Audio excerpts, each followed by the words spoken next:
Welcome back to Open Heart Conversations, where we come together as community to explore the world's enduring spiritual and religious traditions. I'm your host, Reverend Renee Rossi, and I'm so happy to be back with all our viewers and our listeners today.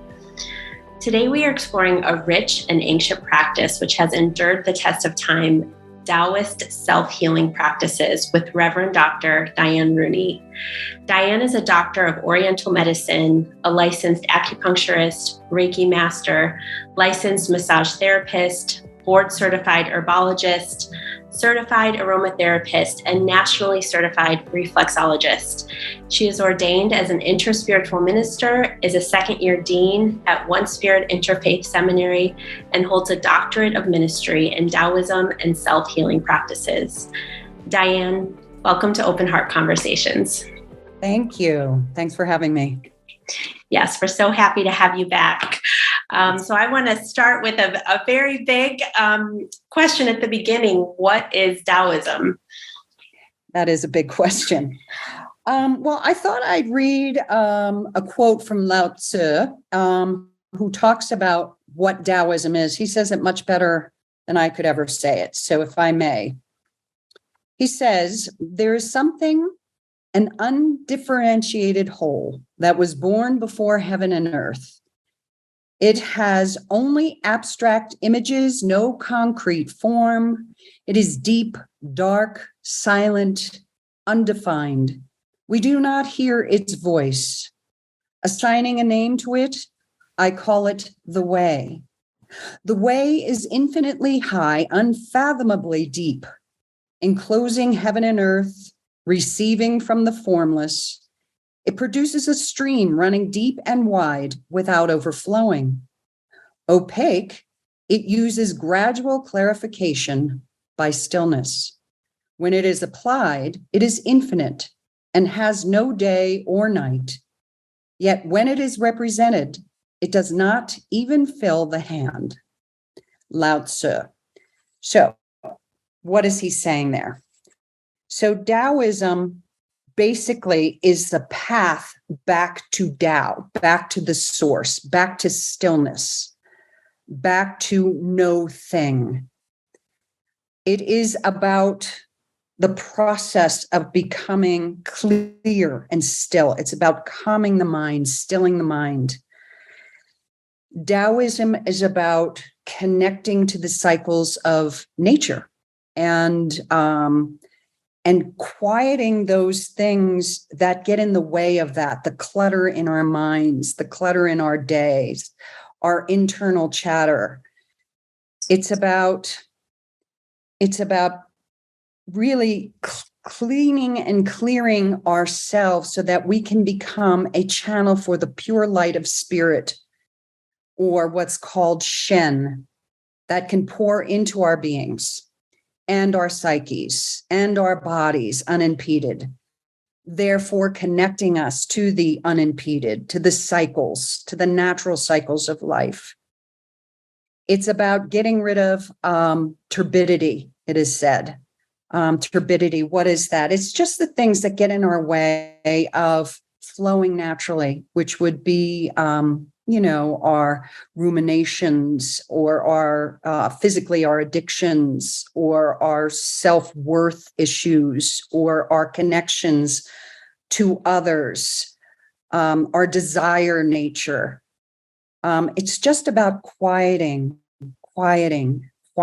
all of that so that we can find our way back to that stillness that we call Tao.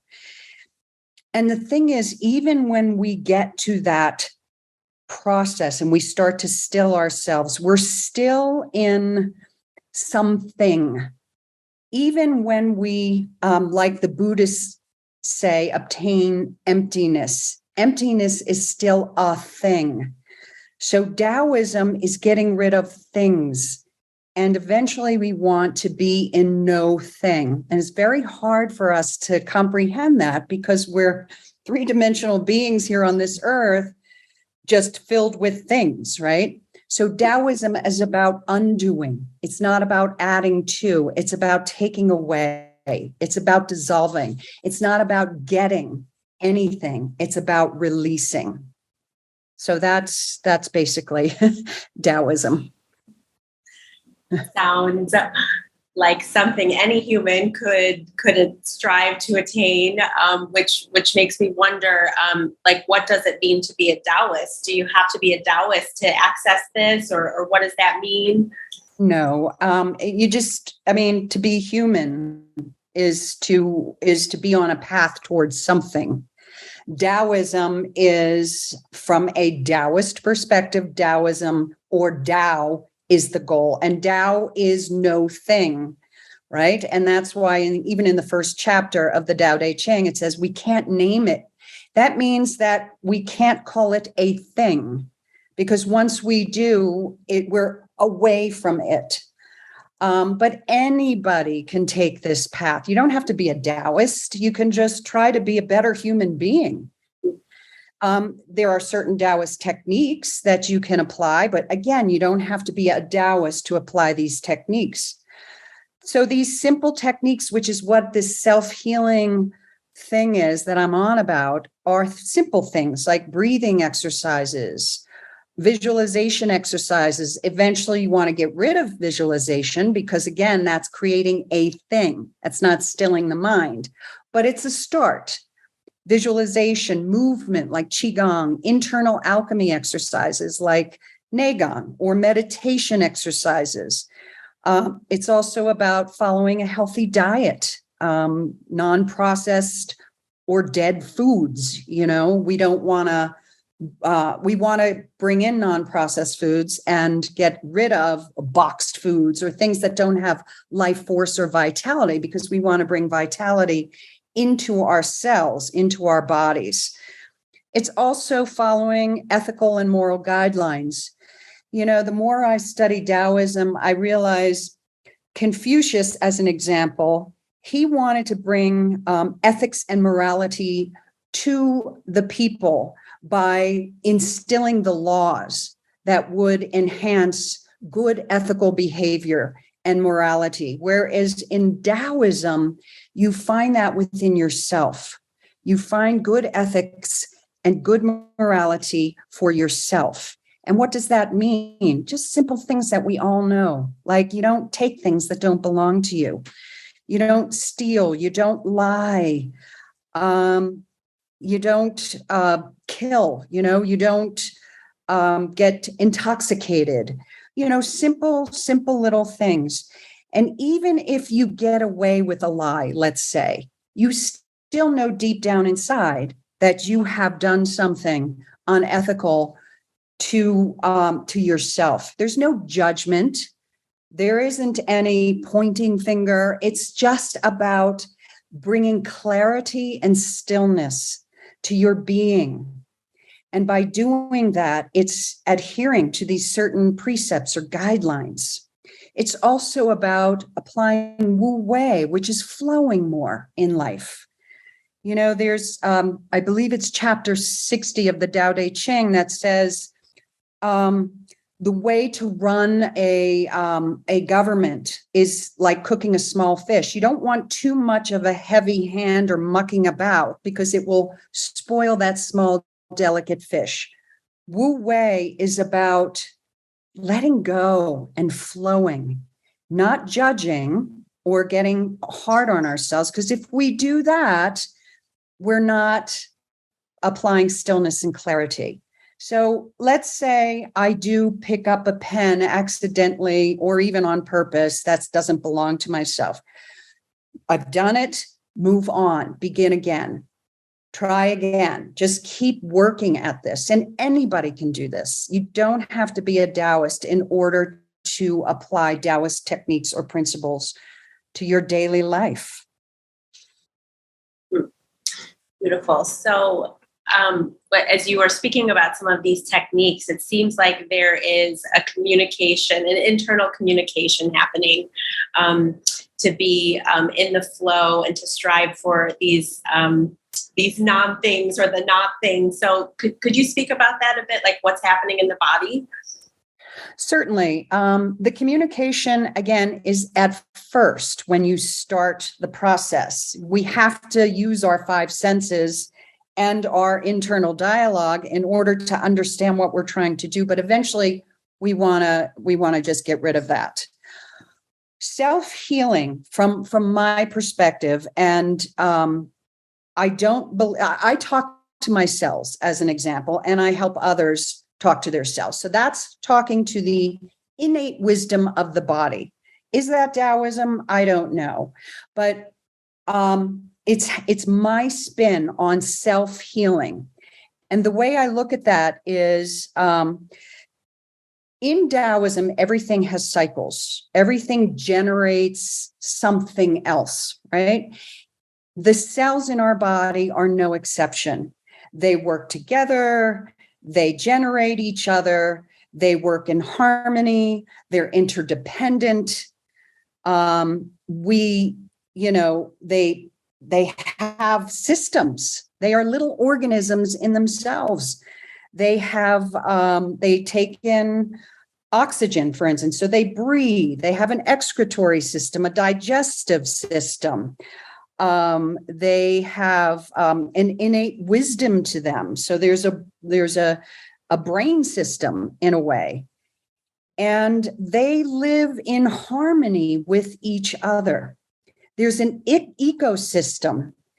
The cycles of nature within the cell can teach us how we can, on the macrocosmic level, work with the cycles of nature among the trees and the fish and the air and the water and each other and the sky and the celestial beings and the earth spirits, as an example. Everything can thrive with each other. When something goes wrong with the cell, it's technically, it gets out of this harmony. It gets out of the flow, the cycles of nature within its own environment. They might go rogue, for instance, and then you get what's called dis-ease or disharmony. Something may be imbalanced in the body. So to work with harmony macrocosmically with the cycles of nature and microcosmically working with our cells to inform them, help them continue to work in the ecosystem that they were created to do, we can bring about more healing to our bodies, thus self-healing.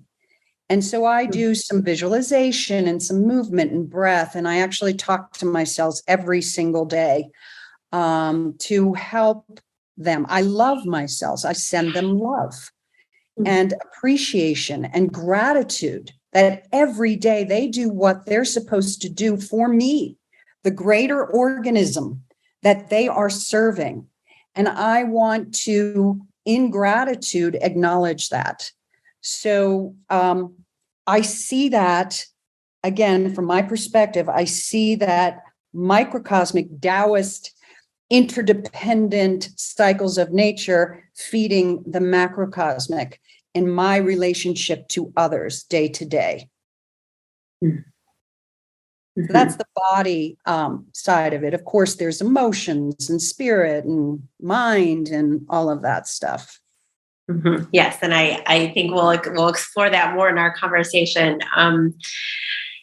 Thank you for that explanation.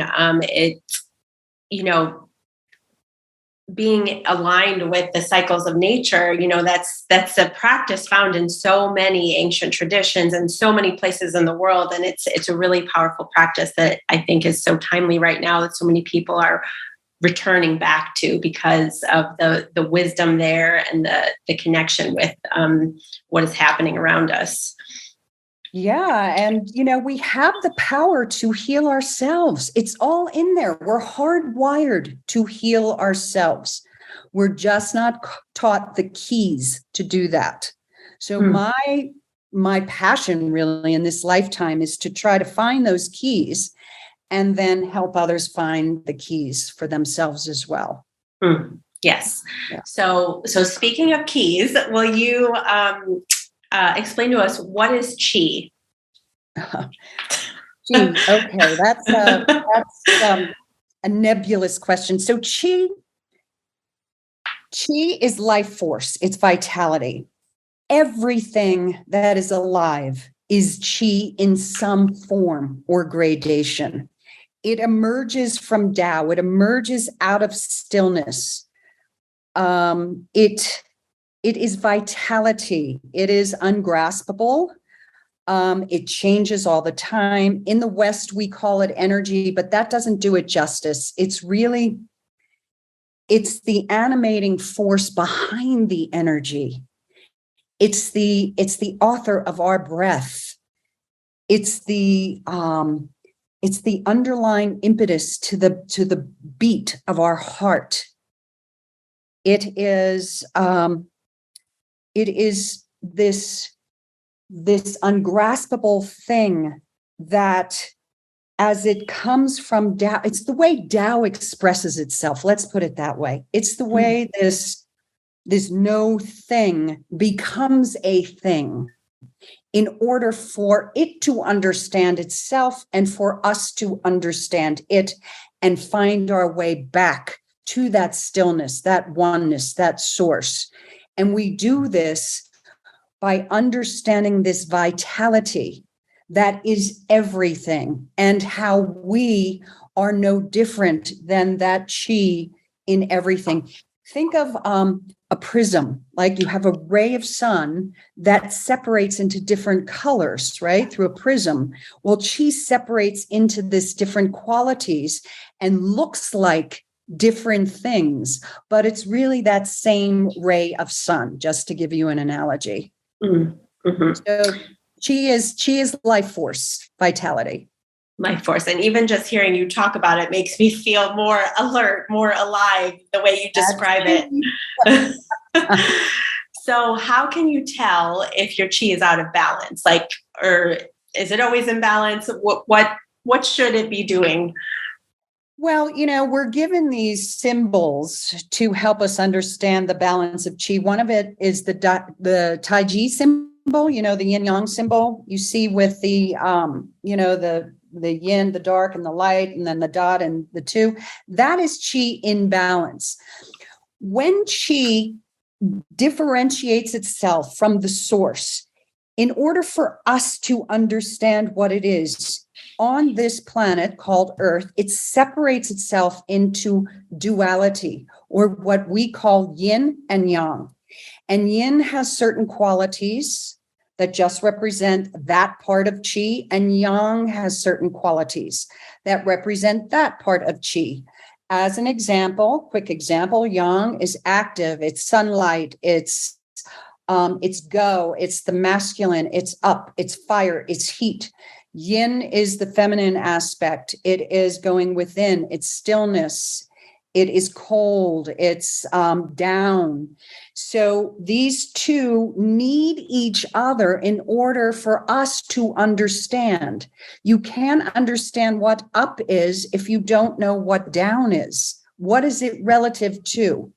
So chi becomes these two aspects that are relative to each other. And ultimately, they should be in perfect balance. Why aren't they? Because we do things like live life on this planet. We worry that right away, that imbalances our perfect balance. How do we know it's imbalanced? We are experiencing peace and stillness and clarity. So how can you tell practically how your chi is out of balance? Are you tired all day? Are you having problems sleeping at night? Do you have pains and aches? Do you worry all the time? Are you anxious? Do you have stress? Do you give in to your addictions? Do you feel powerless? Do you hold on to your fears? Do you feel purposeless? These all are just examples of chi that's out of balance. So all we can do is just find those keys in order to bring us back to balance, so that yin and yang, instead of being separate, they become that one circle, that one balanced reality that we can live as and out from. So that's, basically how you can tell your chi is out of balance. Mm-hmm. Diane, can you explain, while we're speaking about what's happening within the body, can you talk to us about the meridian system of the body? Certainly. So in Chinese medicine, there is, we work with what's called meridians or highways of the body. So these are passageways of qi. Each meridian has a different quality of energy. Now, if you were to dissect a cadaver, could you see meridians? No. First of all, they're part of the life force. They're part of being alive. But they are certain passageways for qi to flow through our body. And as a Chinese medicine practitioner, what I do when somebody walks in my room, my treatment space, they're there because they want harmony, they want balance, they want to feel better. Through various techniques like listening to them, asking them questions, feeling their pulse, looking at their tongue, and palpating, I can figure out where that qi is blocked in these highways, in the meridian system. My job then is to take an acupuncture needle or acupressure with thumb or fingers, go into that place that is stuck, access that meridian, unblock that stuckness, and thereby allowing the qi then to flow where it's supposed to and bring about harmony and balance to the body. That's a rough explanation of what meridians are. I hope that was clear. Yes, that was very clear. And so I want to revisit something you said earlier. So, you said it brings harmony and balance back to the body. So what other kind of healing could you experience from having these meridians unblocked and having your qi in balance and flowing the way it's supposed to flow? Like, what could happen to you mentally, emotionally, spiritually? Yeah. Could speak to that. Certainly. So when I say body, the human body is really bodies. We have a physical body, an etheric body, an emotional body, a mental body, a spiritual body, and on and on. So it's really just a matter of frequency or vibration. It's really no different. So the physical body is just the densest form, right? Emotional body, if the vibration is a little higher, and so on. Going up to the subtler forms of spirit. What's interesting is that the character for qi is actually a cauldron of cooking rice under a flame with steam coming out of it to tell us that qi is all those things. Qi is the fire that heats up the rice, which is the physical form, and the cauldron, which is the container or the body that holds that physical form, those cells, let's say, and creating steam, which are our emotional, mental body, and then disappearing into vapors, which still exist. We just can't see them, which is spirit. So self-healing, when you work on quieting the mind, stilling the body, following health and healing with the body, with the mind, meditation, calming the mind, you automatically are going to shift emotions. You're going to shift the mental ruminations and the worry that we may have. You're going to bring more peace to your body. We cannot separate the mental, emotional, spiritual, and physical form. They are all one. They're just different gradations of the same entity, if you will. And healing through Taoist principles and Chinese medicine, which does fall under Taoism, brings about healing to all these levels. It's just a matter of where the practitioner may put their intention. So you don't have to have something physical only, in other words, to come for a treatment, let's say, a Taoist treatment. You can just be anxious or depressed, or you can't stop your wandering mind, and therefore you can't sleep. It can be as simple as that. It can be on any level. You just want to spiritual healing, meaning you just want to feel good and at peace with yourself. All of that can be achieved through Taoist self-healing techniques. So it seems like the possibilities are endless of what can happen within your body, in your life, in your thoughts, your emotions. So, I want you to speak a little bit more specifically about this. And can you really define for us, like, what is alchemy and how is that connected to this? Yes, good question. So alchemy is just the process of this transformation. When you alchemize something, you change it from something to something else, right? Lead into gold, let us say. So we're changing the metaphorical lead of our being into the gold of our being. It's the process of transformation and the discipline of that process. It is said that when we cultivate, which is the cultivation is the various techniques that help us alchemize internally to transform our bodies.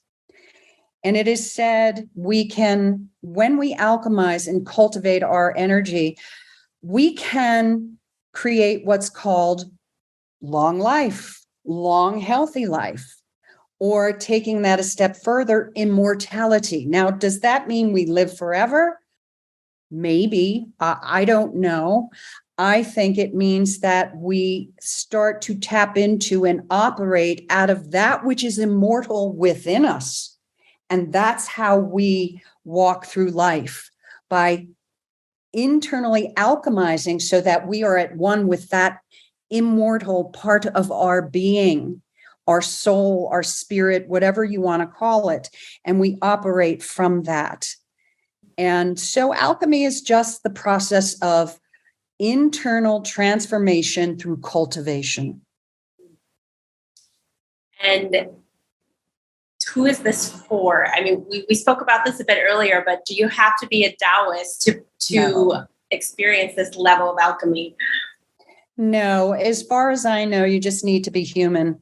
But, the trees go through alchemical transformation every yearly cycle. They seemingly die and yet come back to life. So come back to that immortal part of themselves that goes on and on and on, only to seemingly die again and come back and come back. So it's everywhere. So no, you don't have to be a Taoist.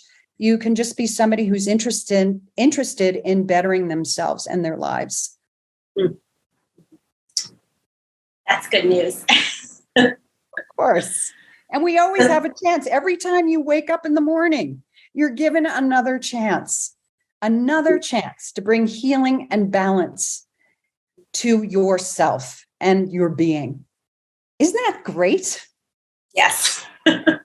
We need all the chances we can get. I do. Speak for myself. We all do, I think. Yeah. So as you're talking about these cycles and you're talking about nature, can you speak a bit about the 5 elements and the 4 directions and how they're related to one another, and particularly related to these Taoist self-healing practices? Yes. So in Chinese medicine or in Taoism, way back, the shamans, the Wu people, we think we're just humans living on this earth, looking at the cycles of nature outside of themselves and bringing those cycles within oneself. So the elements that are out there are actually elements we have within us. We can understand ourselves better if we delineate, because that's our human mind, ourselves into elements or qualities of qi within us that represent elements. And these elements are nature. So they are water, wood, fire, earth, and air. And air can also be interchanged with the word metal. It's the metals of the earth, the supplements that we eat, all the minerals, things like that, or it can mean the air quality as well. So we have these elements within ourselves. Each of these elements also have a direction, an emotion assigned to it, an organ assigned to it, a sound assigned to it. For instance, the water element, the organ assigned to it is kidneys. That represents the stillness of water in the north, so ice, right? So the direction would be north. Wood would be spring, represents new growth of spring, or the east. Its organ is the liver. The fire element's organ is the heart. It represents growth at its zenith in the summer. So the south, when it's hot and everything is bursting with life force. The earth rules the spleen, which is the start of yang, which is this bursting growth at its zenith and starts to head down. So the earth represents the center, downward, but the quieting of nature or centering of nature, and it represents late summer. And then air or metal represents the lungs and the west. So it is all about going down into harvest season, let's say.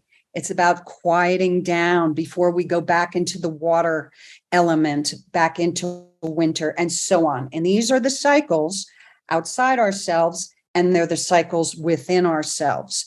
So when we have something disharmonious or imbalanced within us, as a Chinese medicine practitioner or Taoist practitioner, I am going to look at you to see which element is not flowing or generating into the cycle of the next. Where is that blockage? Why is it not harmoniously moving through you? And then my job is to help harmonize that and help you balance that, and then give you suggestions so you can self-heal and harmonize your own elements.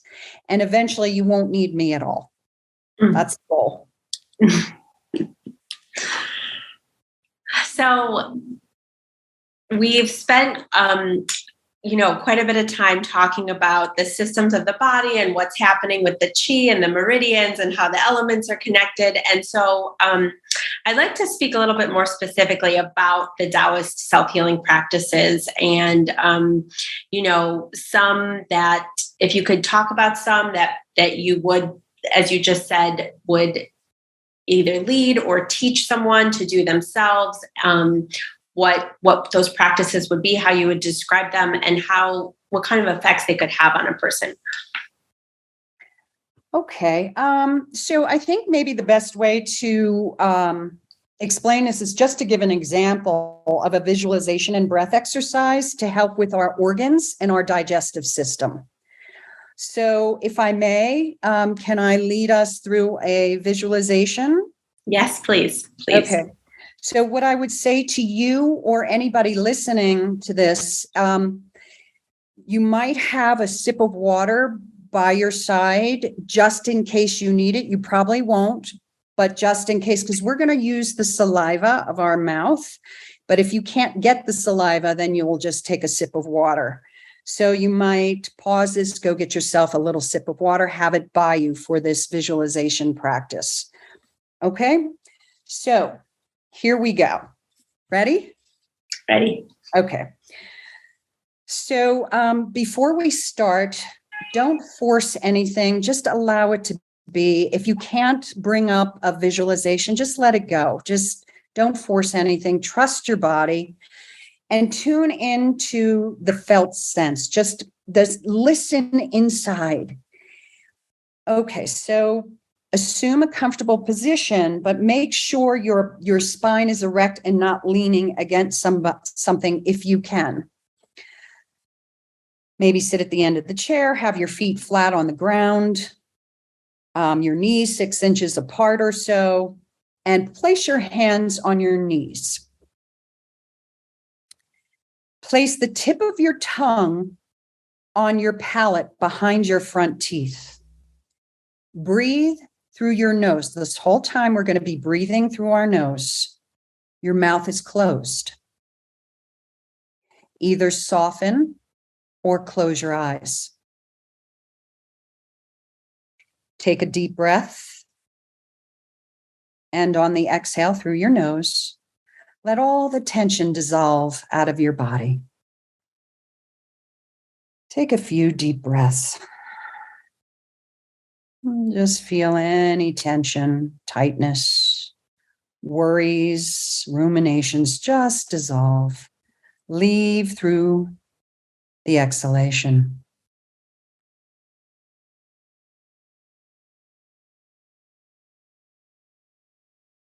And now, if you can, imagine a bright, healing golden light shining down on your face. Breathe it in through your nose. Breathe in that golden light. Bring it in. And let that golden light through the nose go into your mouth. You now have golden light in your mouth. We want to mix this golden light with your saliva. The way you can create some saliva is just move your tongue, swirl it around in circles inside your mouth. And as you're swirling your tongue around in your mouth, you can go both directions. And you start to create saliva. If you can, imagine that saliva is mixing with the golden light. And let this image of saliva imbued with golden light grow and increase with every inhalation. Keep mixing. Keep mixing. If you cannot generate any saliva, a small sip of water will do. So you would take that sip now if you cannot generate saliva.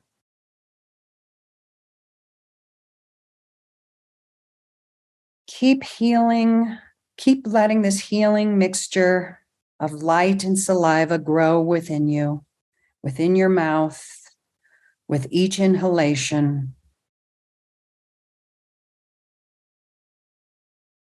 What you're doing is you're creating a golden elixir, a healing elixir.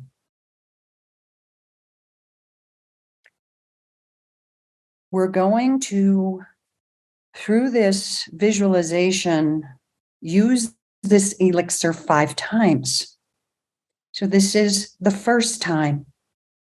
Just tilt your head back slightly and just allow this golden elixir to slide down your throat. Bring the awareness down into your throat and your esophagus. This golden, healing, light saliva meeting your stomach. Bathe your stomach in this yellow, healing saliva light. Feel this golden light growing in your stomach with each inhalation, healing your stomach. You don't need to know how. Just know that this saliva elixir brings healing golden light to your stomach.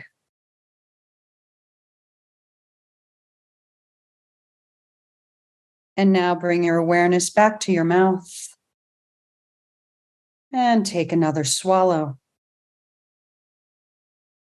This swallow, now this golden light turns to a beautiful green healing light. So this beautiful green saliva elixir just travels down your throat and meets your gallbladder. The green light grows with each inhalation, bathing your gallbladder in this green saliva light, bringing healing to your gallbladder, growing with each inhalation.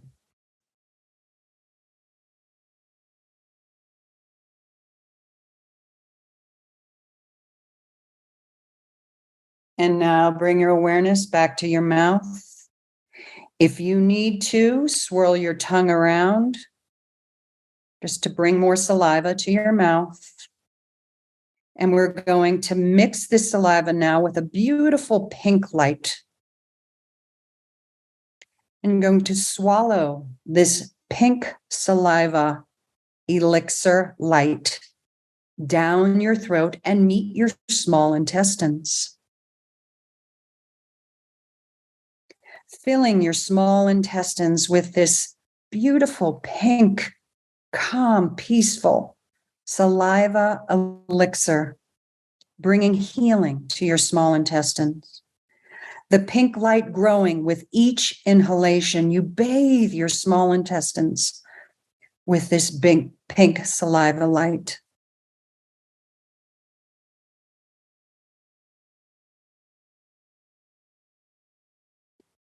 And now bring your awareness back to your mouth.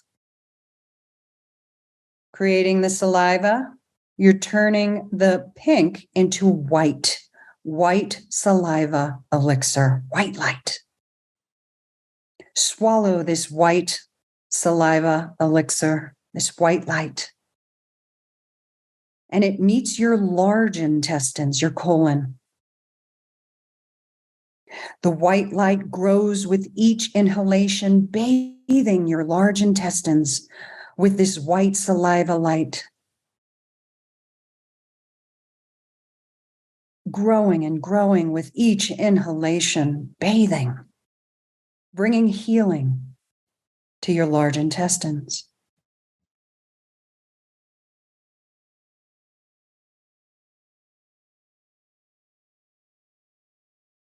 And come back to your mouth. And lastly, if you need to create more saliva, do so.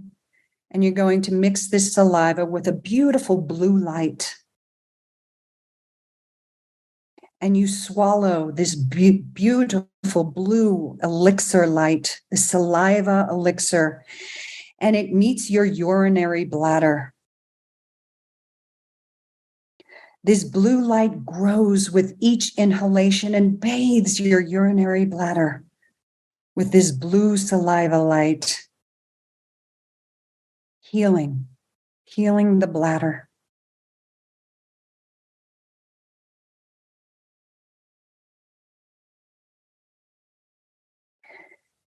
And now return your attention to the top of your head and let the full spectrum of light, like a rainbow of healing light, just wash down your body, inside your body and outside your body, from head to toe.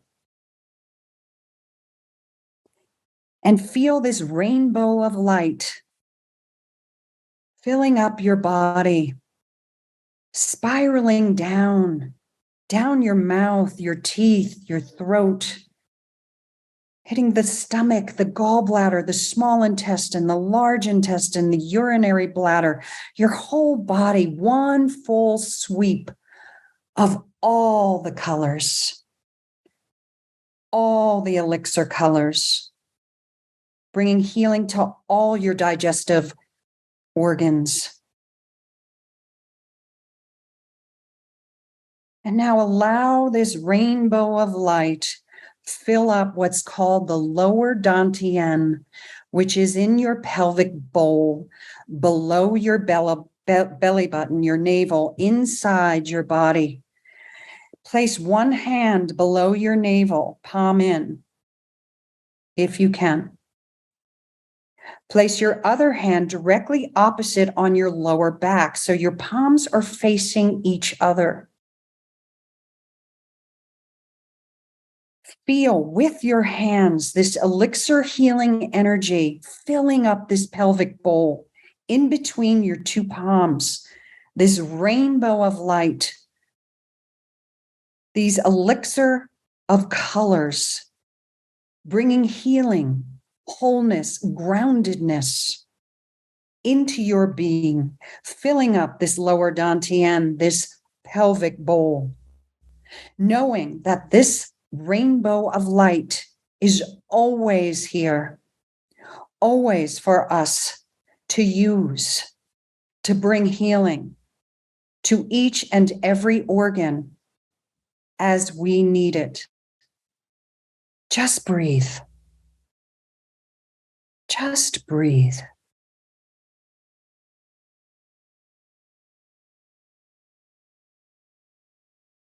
And now let go of your palms, put them back onto your knees. Let go of the visualization and just bring your awareness to the breath, the inhalation and the exhalation in your body, knowing that this elixir of colors is always there. And at your own speed, bring your awareness back into the room that you're sitting in and open your eyes.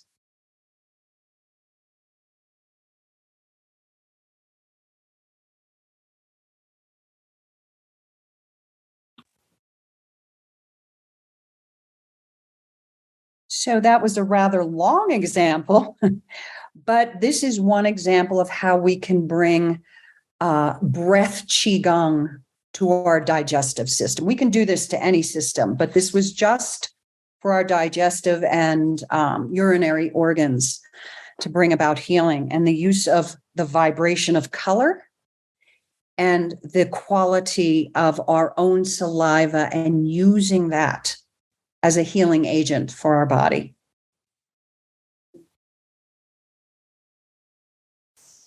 Thank you, Diane. That's a very, very powerful practice, and I feel so peaceful as a result. To maybe put some words and some explanation to what I'm experiencing and what I'm sure some of our listeners and viewers are also experiencing. What just happened? What is this practice reducing stress? Why do I feel so peaceful? Question. That, Renee, is alchemy. That is internal alchemy. You have transformed something into something. So you might have, for you, transform maybe a little bit of stress or anxiety or worry. I don't know what was going on in your body, but something has shifted into stillness and peace. And that is a Taoist practice. That is internal alchemy. That is shifting towards wholeness, towards balance. Our natural state of being is balance. It's peace. So it's just bringing us back to this natural state, closer to the Tao, to Tao. So that's what I think you're experiencing, if I could put it into words. And that is how we can reduce stress and anxiety, because it's just stress and anxiety is just chi that's stuck or out of balance and somewhere it's not supposed to be. If it's supposed to be anchored and it's rising up, then we might experience this stress and anxiety and worry and rumination. Or if it's down when it should be, or in when it should be out, we might be experiencing sadness or grief or depression. Now, emotions are normal. Sadness, grief are normal emotions. I just want to make that clear. And anger and worry and all of that, but it's holding on to them that creates the pathology. So it's transforming anger, let us say, which is rising chi, and grounding it so that we can dissolve that and bring us closer to balance and harmony.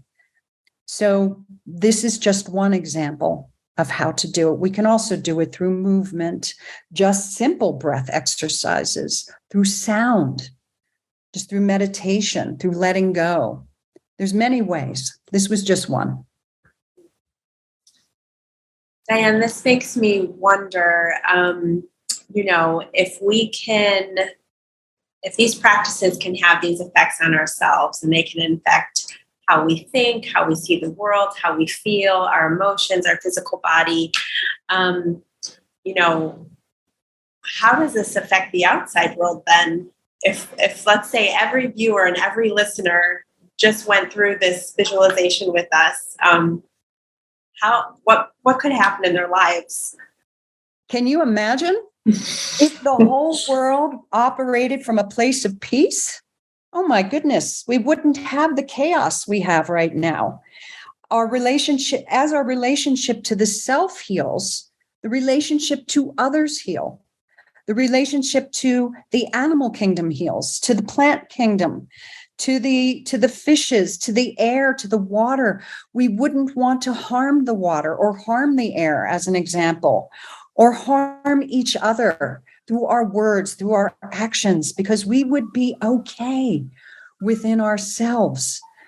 I think we live in a world right now where we're operating out of our wounds.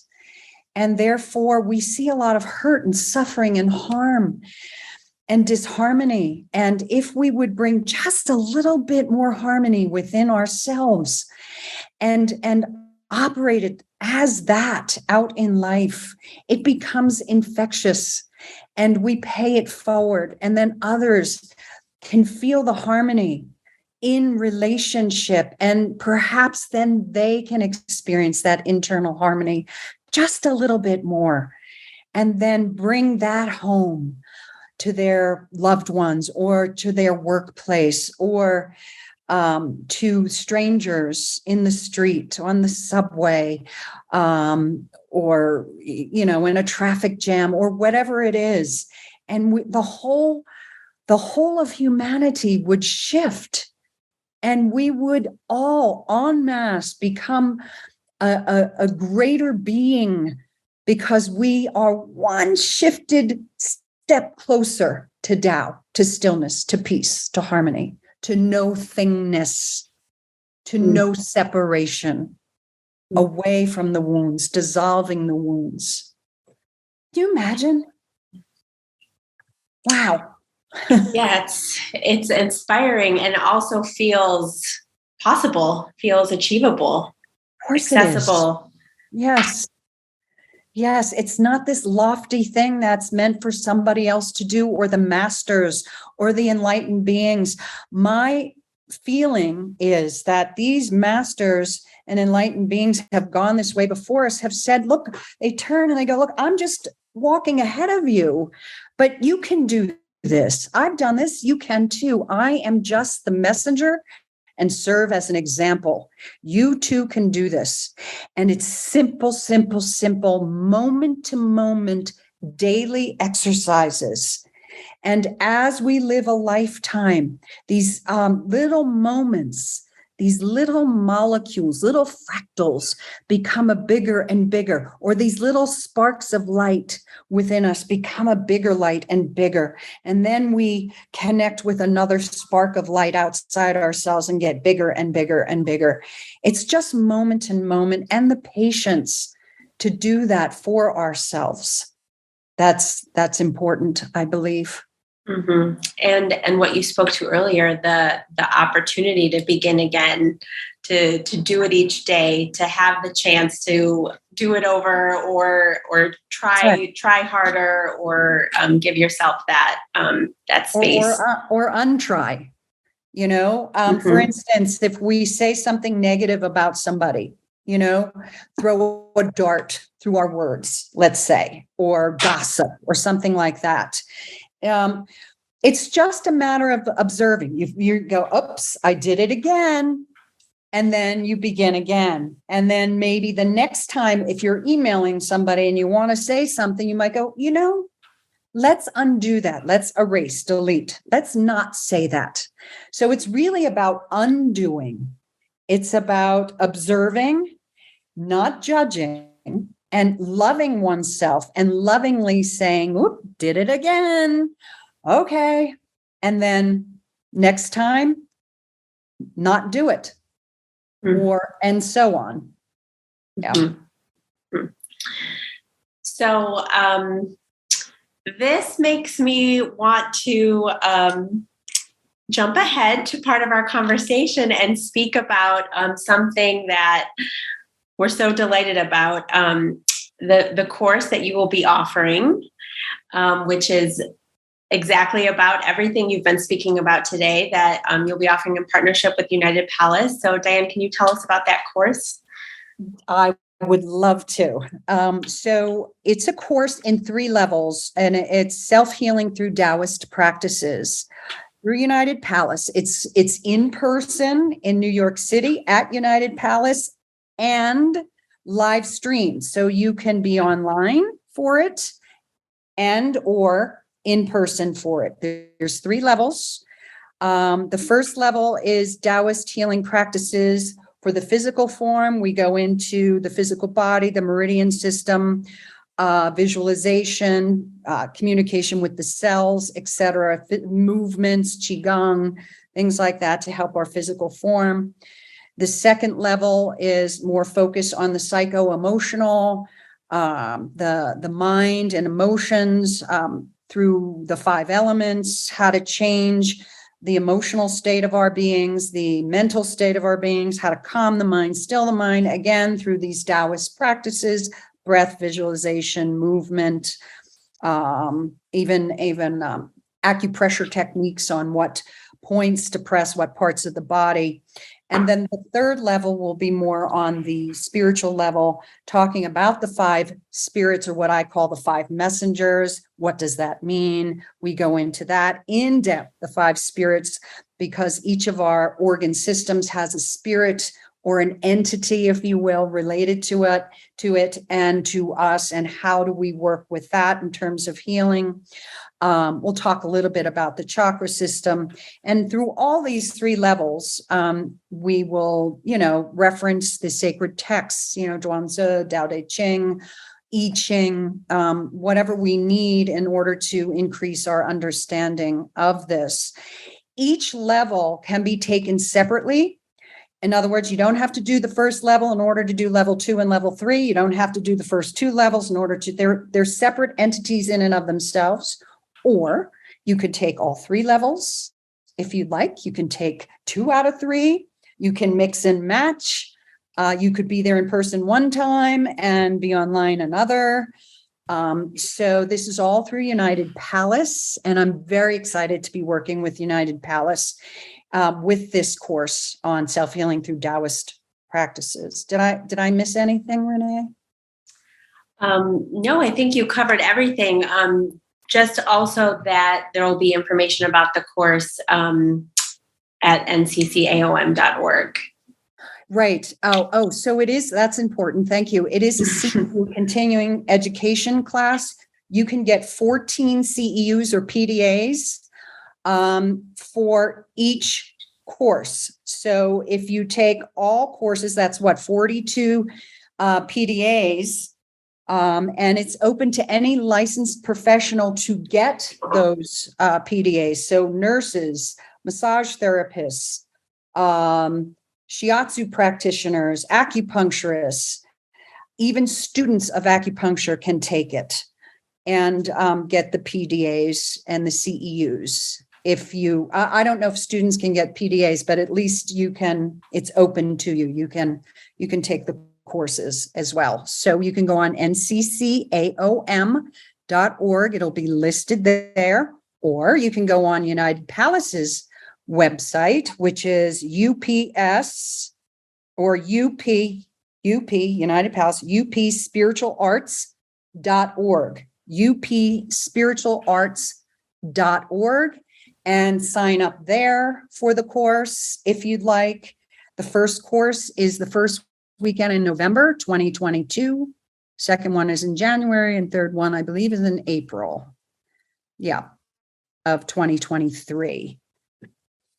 Yes. So we're very excited about this. So that is one way that people can work with you and learn from you. But tell us how else our viewers and listeners can find your work or reach out to you. Thank you. Just go on my website. It's all there. It's Rooney, IAROONEY, my last name, Rooney, IA, as in integrative acupuncture, RooneyIA.com. It's all there on the website. You can communicate with me. You can call me, everything through the website, and see who I am. And you can always reach out through that website if you have any questions on any of this or anything, really. And I'll be more than happy to help you as best I can. Diane, thank you so much for sharing your knowledge and your passion and your experience about these practices. We're so grateful to be working with you, and we thank you for your time and your energy today. Thank you. This is fun. It's my favorite subject. Yes, that comes about this. That comes through when you speak about it. We can feel your passion and your love for it. So it's so fun to listen to.